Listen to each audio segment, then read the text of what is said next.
Asked what I kicked, and I said it was reform, and it kicked me back. Anyway, good evening, everyone. Lord, Mark, Malloch Brown, and to us, MMB. Dear friends, including the Muppets, really delighted to join everyone here today and to pay tribute to someone who is an inspiration to many of us. And I'd like to give special greetings to Nan, who, as in Africa will say, our wife. But also to her very special family, as we see them here, Nina, Amma, and Kojo.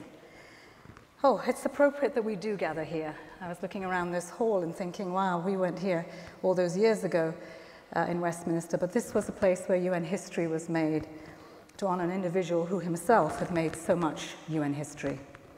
I see many, many good friends and colleagues, and we had started a conversation earlier this morning about what we do to raise even higher the ambition of the Sustainable Development Goals. Kofi's spirit lives on in bringing us all here today through thick and thin, and we know some of the barriers that we had to cross to get here. But it's nearly a year since the shocking news of Kofi's passing hit us. And I decided to wear this really bright color because today we're going to celebrate him. And that's really what it ought to be about, is that his work was never about retirement, but as you said, retiring from retirement. Across time, we have gathered over the last few months in Ghana, in Geneva, in New York, and elsewhere to recognize his huge contributions. And we all have our memories, whether or not we knew him. Two that I have, and one Nan talked about, but the first one really was about being asked to come as I was working on the MDGs in Nigeria.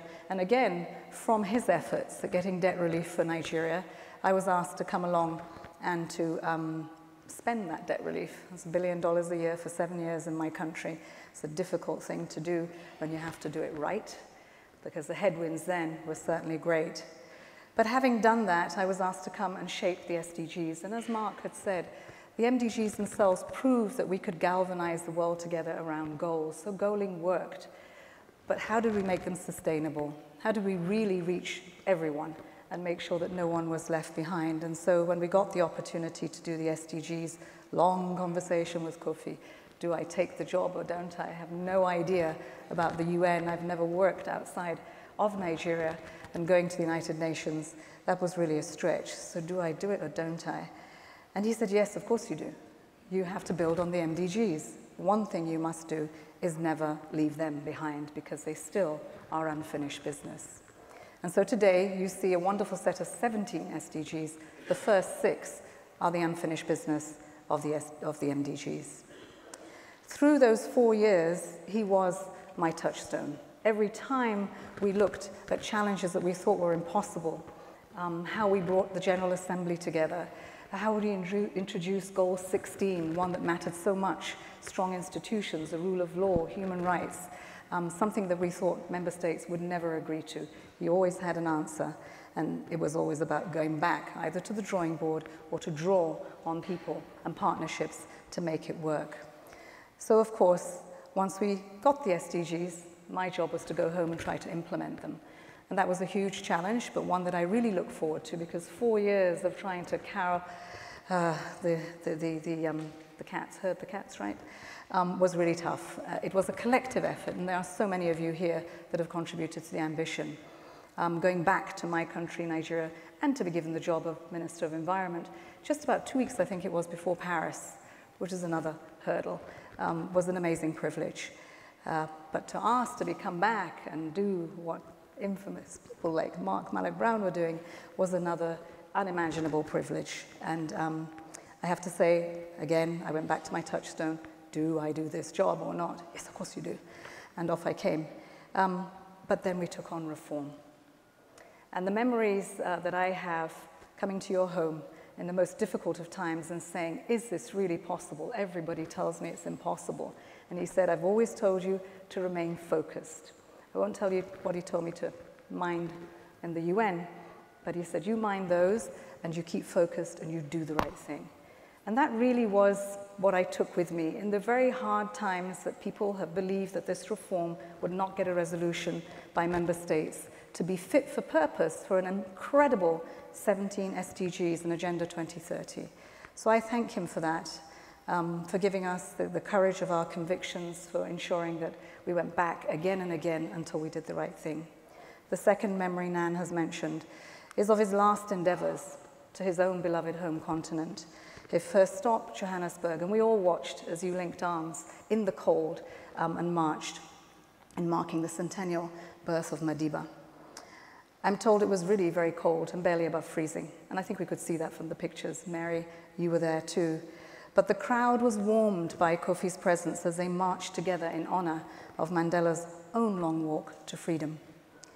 I watched from afar as he then went to Harare, where he, Mary Robinson, Graça Machel, and the rest of the elders sought to support the people of Zimbabwe as they came to the eve of their critical elections, a key step in their democratic transition, many of which we are witnessing today in Africa, from Sudan to Algeria.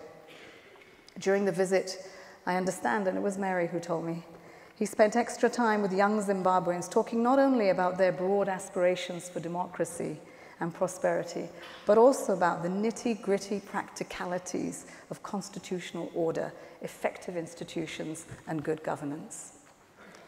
By all reports, those young people were inspired by Kofi, an encounter made even more poignant as they realized that less than a month later, they had been among the last to enjoy Kofi's power and personality to full bloom. There is a common arc to many careers: commitment and passion, the action, and then the rest. Kofi did everything but rest. His dynamic decade as the Secretary General by itself would have earned him the right to relax a little. Yet barely missing a beat after the end of his tenure, he became one of the elders and went on to lead that group in diplomatic troubleshooting across our world. Across the decade to follow, he helped to calm tensions following election-related violence in Kenya, negotiated a communique, and that is still the primary basis for resolving conflict in Syria, and put forward a set of recommendations that point the way towards addressing the plight of the Rohingya in Myanmar. People are certainly safer and more hopeful because of Kofi's efforts. His realization that there is a reality and there are aspirations, and that yawning gap sometimes between the two, our job to try to close that, and to close it giving hope to others who come along and add. In everything he did, he highlighted the role of civil society, stressed the centrality of human rights, and underscored the importance of the role of women and youth. These should be touchstones for all we do. As we strive to achieve the Sustainable Development Goals, let us recall the remarkable advances under the previous framework. Thank you, Mark. The Millennium Development Goals, which were articulated on Kofi's watch and under Mark's supervision, and which proved the value of setting precise targets as a rallying point for the world, our global community. At a time when hatred and divisive voices are on the rise, it's now that's the time to recall his commitment to defending our common humanity and never, ever being a bystander in the face of human suffering. And at this moment when we see the impacts of climate change growing more and more severe, let us remember that even during his term, he warned us that, and I quote, "We are plundering our children's future." I feel a deep personal and professional connection with our late leader. We were in solidarity, the search for a better world and a better Africa. We were united in our belief for a stronger and a more responsive United Nations that we know today is even more relevant. I'm convinced that Kofi's journey can continue to guide and inspire the work to which all of us in this room, in one way or another, are so strongly committed. Like him, we must always be realistic, but we must always retain hope, reaching for the impossible. We must be smart, but never cynical. We have much to celebrate as a human family. Despite the headwinds, and there are many, we should draw very deep on the tools like the SDGs to navigate these strong headwinds.